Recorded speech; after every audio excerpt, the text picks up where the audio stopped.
Hi, it's Abigail from Cut and Alter for day 3 of the Christmas free motion quilting, and today we've got some Christmas trees. Obviously there are many different types of trees that you can quilt, but I'm going to show you some that build on a very popular quilting design of ribbon candy. So today we are going to focus on learning how to do these kind of trees. As you'd have seen from the last couple of days, if you have been here, I go quiet when I'm drawing, and I do happen to stitch better than I draw. But hopefully you're learning something from these quick drawing videos, because it is a really good way of building the muscle memory and learning the travel path. So if we go back to the basics and think of ribbon candy, that is a design like this.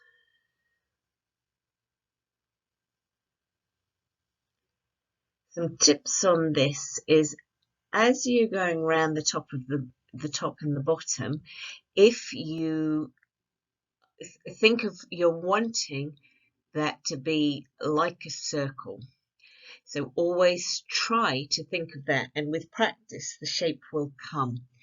You want the ribbon cans to be quite close to each other here. There are different designs that you can do when it is really touching or when it is even overlapping, and they are lovely too. But just for these purposes, we're wanting them to be close but not actually crossing. So if I do that again for you, let me just get rid of that and we will start again. So you are coming down, around, up, down, around and up, down, around and up. Again, this is quite a good one to practice in the scale, that you are going to be quilting it.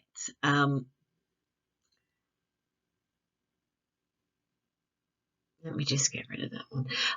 I tend to quilt in small scales, so even drawing big is a bit harder for me.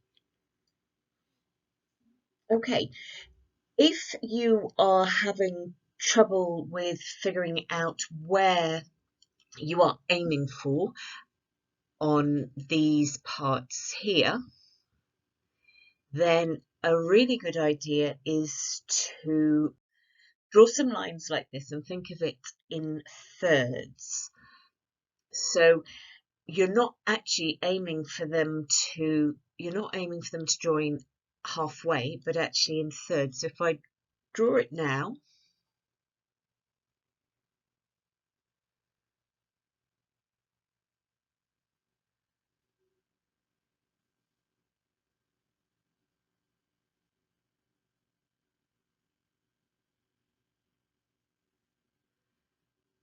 and you'll see where you're aiming for at these points is roughly on these third lines. So there is nothing to stop you actually marking, say if it was a border that you were wanting to do ribbon candy in, there's nothing to stop you marking the border with these lines in a marker that will disappear, because it gives you somewhere for your eye to go to. So that's ribbon candy.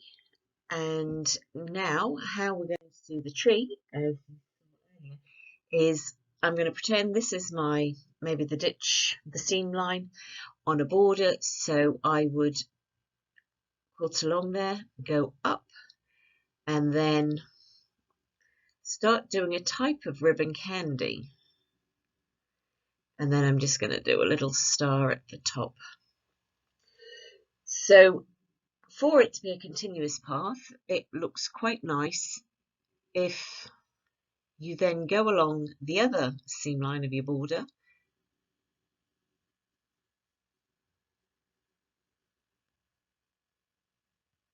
do a little star at the top. You'll see on this one I am crossing over just to show you.